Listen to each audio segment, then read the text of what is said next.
It's about the restoration of our republic. We want to educate, encourage, enable the power. We stand for integrity, honesty, self-reliance, self-defense, and most importantly, no compromise on our foundational principles. This is America's Voice Now. Find America's Voice Now on Facebook and at americasvoicenow.org. Here's Michael Evans.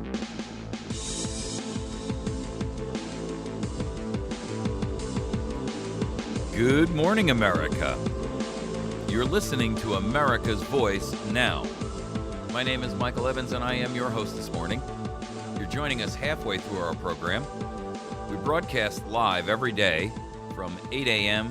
until about 9:45, and we encourage you to join us live on our website at americasvoicenow.org. You can catch the show there live on both audio and or video, whichever is your preference. You don't necessarily have to look at my radio-styled face. If you want to just listen, you can do that. We have a podcast that plays it live. It's by Spreaker. And if you have an opportunity to, you can join. You can go to Spreaker, and you can actually even download the program. They also have a mobile phone app where you can listen at your leisure and at your convenience. If you want to just download the program for the day and then listen at it sometime later on when it's more convenient for you, you can do that as well. If you'd like to visit that website, and I would encourage you to do that, and then hit the follow button, because we're almost at 100 followers there. We just started using Spreaker a short time ago, and it's been an outstanding medium for the program. About, I don't know, anywhere between 300 and 500 people a day listen to the program that way. They download the podcast and what have you.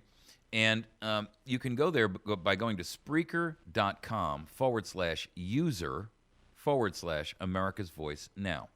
And the idea behind that is that when you go to Spreaker, you can download the program as a podcast and just save it on your computer and listen to it at your leisure or on your cell phone. You can also download their application from either the iPhone store or the Android store, and then you can simply search for America's Voice Now or Michael Evans or both, and then it'll give you a breakdown of every show that we've done. You can listen to them in series or in order or out of order or whatever you'd like. You can also catch us on Patriot FB every morning. Patriot FB is a website that is, for all intents and purposes, like Facebook, but without all of the censorship and the nonsense. There's no trolls on there, and this program streams there live. And then after AVN, you have Tom Lacavara with Resurrect the Republic, and then from 2 to 4, you have the outstanding and amazing J.J. McCartney. I encourage you to listen to Patriot FB Radio, because in between the news talk and the radio programs, there's also music and so forth. So I think you'll find that it's an excellent way to spend your time. You'll learn all kinds of great stuff, and at the same point in time, you'll have an opportunity to meet like-minded individuals who are also members there, just like Facebook, but with a lot of bennies. There's another website I'd like you to check out. It's called constitutionclub.ning.com. That's constitutionclub.ning.com. The Constitution Club has a unique feature I really like, and that is they've created a little mini website for every one of the 33 or 3,400 counties in the United States. That's how many counties there are. The idea is that like-minded individuals who live close can become knowledgeable and familiar with each other. They may not know who each other is, and you may live right across town or right across a mile away, maybe a block away, and you don't even know that your neighbor is a similarly minded individual that you'd like to get to know better on a personal basis. It's a great way to network in your own community, and they have tons of great content out there. So, okay, let's tackle our topic this morning, which is government irresponsibility in its failure to protect us from risks to our grid. Now, this is not, only a risk from humans, but it's also a natural issue. We know that there can be many natural causes that would bring a grid down, not the least of which is unusual solar activity, a natural disaster, a major earthquake, floods, all kinds of things. The problem is that our grid, our power grid, which, quite frankly, we all rely upon far more than I think most of us realize, is vulnerable in so many different ways. Because once it goes, and once there is a large section of it taken out, it becomes like a domino effect. And Congress has been made aware of this now for well over a decade. Back in the mid-'90s, they were educated about how dangerous the risk was to either intentional or unintentional through natural disaster damage to the grid and how it could snowball. They were warned that a foreign enemy could disable the grid with something like an EMP type style of attack, which is an electromagnetic pulse type attack. It's kind of like a nuclear weapon detonated at very, very high above the atmosphere heights, and then basically it creates an electromagnetic pulse that fries all electronics. And there's only so much you can protect from that perspective, but there are other methods. I mean, a lot of folks don't know that it was only a couple of months ago when in California, someone or some group of ones literally laid outside of a fence, outside of an electric facility, and shot up all of the transformers that were in it. I mean, they spent at least 20 minutes there. Now, these huge power stations and transfer stations and transmission facilities are generally not located right in the middle of population centers for a number of reasons. One, they're big and ugly, and two, they don't have to be. And they require a certain amount of land. And so, these are those big, ugly power generation facilities that you see, not generation, but transfer facilities that you see with all the, the big boxes and the crazy looking wire and all of that. Some group, and they think it's probably more than one individual, literally sat there and target practiced for about 20 minutes and disabled a whole bunch of these transformers, which, quite frankly, they only caught at the nick of time to keep it from creating these massive cascading failures that would have ran through the entire grid in California. It's not the only time that it's happened. It's been happening around the country, but they're keeping it secret. The truth of the matter is, the grid would be easy for terrorists to disrupt. Not only in a physical manner like that by, taking out very clearly targeted areas and multiple backstops so that, when they try to pause the domino effect, it fails, right? And the cascade continues. But it could also be, any number of natural issues. I mean, we've had solar activity in the United States and around the world that could easily knock down huge portions of the grid. Could be something like a massive earthquake. I mean, the New Madrid series of faults that are in the Midwest, right along the Mississippi River. Were that to slip and a major earthquake were to occur there, you would create a cascading power brownout or blackout that would ripple across both sides, from the Mississippi West and from the Mississippi East. Congress has been made aware of it. They know about it. They've been given all the information about it. They've been given repeated studies about how they can protect the grid and therefore you from it. And yet, they sit impotent like eunuchs on their hands. The cost of doing it has been estimated at somewhere between $2 and $5 billion. One would imagine that's a relatively small price to pay. I mean, in the days when we have $1 trillion annual budgets, $5 billion is like Bill Gates pulling a dime out of his pocket and flicking it over. The Senate can't account for $5 billion they lost last weekend, like you lost a contact lens. But they won't come up with it. Why? Because there's nothing political in it for them. Frankly. That's the real reason, ladies and gentlemen. They could mandate that the power utility companies do something about it. They could assist them. The power companies are lobbying Congress heavily not to take action. They say, well, we can't afford it. The truth is, they're not going to afford it. They're going to pass the bill on to you anyway. Who are we kidding here? All they're going to do is jack your electric rates. And I might add to you, and I posted this up on our website at AVN and Facebook page and Patriot FB and all the rest. Electricity prices have surged to an all-time record for March. The average price of a kilowatt hour of electricity hit 13.5 cents. That's up 5.5% from March of 2013 last year. 5.5% in 1 year. Why? Well, you need to understand that these agencies that run our government, and by the way, you know, Congress only passes a few hundred laws a year.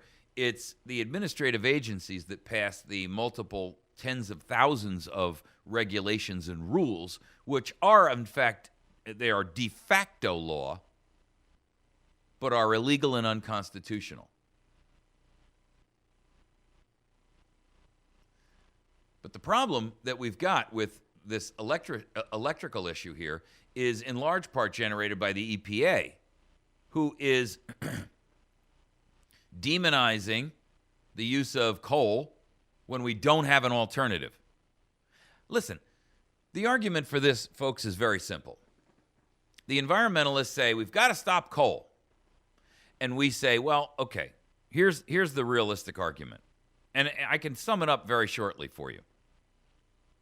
Until we have an alternative solution that is viable fiscally and viable from a production standpoint, no. How's that? Until wind, until water, until solar, until alternative systems are capable of producing the electricity required, the answer is no. You don't quit one job until you've got another. That's not how it works. Not in a realistic, logical, well-reasoned world. I get it. You want clean air. I get it. You want clean water. We all do. But shutting down power plants on a perceived false science like climate change science, which has been commissioned, not truly real science, it's all based on a lie. And even if it wasn't, then release the alternative solutions to better energy production, and we'll be more than happy to stop using coal. In fact, if the truth be known, if there was a better alternative to coal, one that was more efficient or less expensive to produce, coal would go the way of the buffalo as a natural extension. Could be natural gas. Oh, but we can't drill that because, dagnabbit, there's mosquitoes and tortoises and grasshoppers and some kind of bird that are going to be injured if we draw the gas out of the ground. Well, natural gas burns very clean, folks. I mean, look, it's all a scam. The truth is, our Congress has failed us. And they have failed the ability to protect us from terrorist attack, whether that be a physical attack like an EMP or bullets and transformers, or a software hack. Also very easy and open. The truth is that it just proves my point to you that government is not really concerned ultimately about you. They are self-absorbed. And anything that does not have a direct benefit in their personal sphere is a non-issue. Let me just give you an example of how big this problem is, because this is from an article in the LA Times. There have been a number of members of Congress who want to force regulators to make specific security upgrades at different facilities and to put in place, in between these transmission points and generation plants, circuit breakers, if you will. But they can't seem to get past the political one-upsmanship, the gridlock. This article goes on to say that the magnitude of the problem is underscored by concerns that are raised by insurance giants Lloyd's of London, which is known for a willingness to insure pretty much anything. Lloyd's appraisers have been making a lot of visits lately to power companies, seeking protection against the risks of cyber attack, among others. Their takeaway? Security at about half the companies they visit is too weak for even Lloyd's to offer a policy. See, the real problem here, folks, is that no one's willing to do the right thing unless there's something in it for them. And that's tragic. That's tragic. That's irresponsible. That's unconscionable. We put government in place. We gave them a limited power of attorney to act on our behalf. Not to willfully and intentionally and maliciously injure us for their own personal gain, for their own political power, for their own financial gain. And they have become the traitors inside the gates. That's what this is. We have a group of people who, for all intents and purposes, consider governance their personal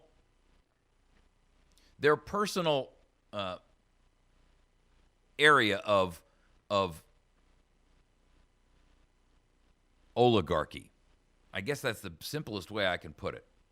Their entire world revolves around them ascribing more power to themselves, usurping greater power, greater authority, utilizing it for their own personal gain, whether that be financial or career or any other method or any other end result.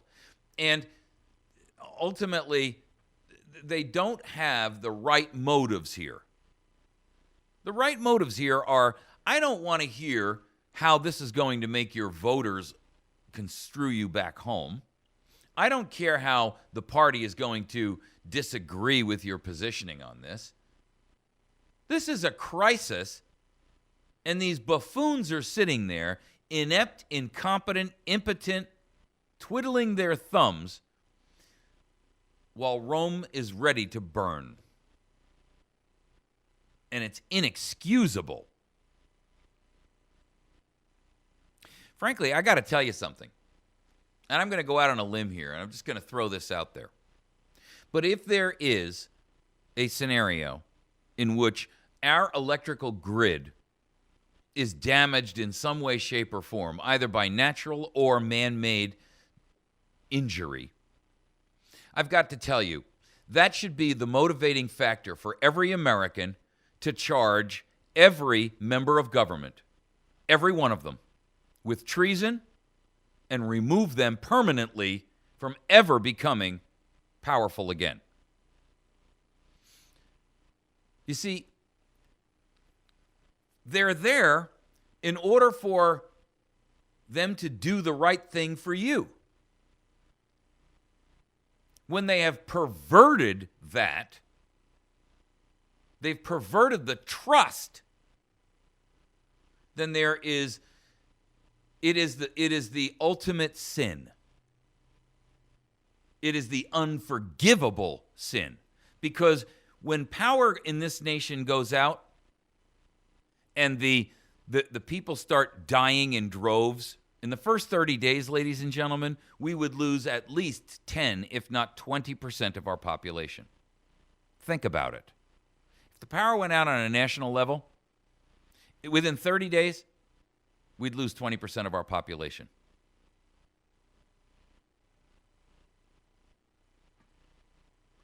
That would qualify every member of government in any role, any position, anywhere, anyhow, for removal, a label of dishonorably discharged at best, and a charge of treason with a punishment of death for those most responsible. There you go, folks. Oh, I know that'll never make the mainstream media, but it oughta. The truth is, if every other talking head, if every other political pundit out there put the real truth in front of the nation, that's how we deal with it. That's how your founding fathers would have explained it to you. We're going to take a break. When we come back, we're going to talk about regulation nation. Only slaves live under overseers. Not free men. Not free women. Only slaves. And this nation has more regulation than any other nation in the world. The land of the free? The hell you say. The home of the brave? Only if you stand up and take it back. By force, if necessary. We'll talk about it in just a moment. You're listening to America's Voice Now. Ride with us. We're going to take a break for a minute and a half, or 1 minute, and then we'll come back. If you're watching us on America's Voice Now live on the video, just pause, wait for a minute or so, and then hit the play button again, and you'll come right back on. You're listening to America's Voice Now.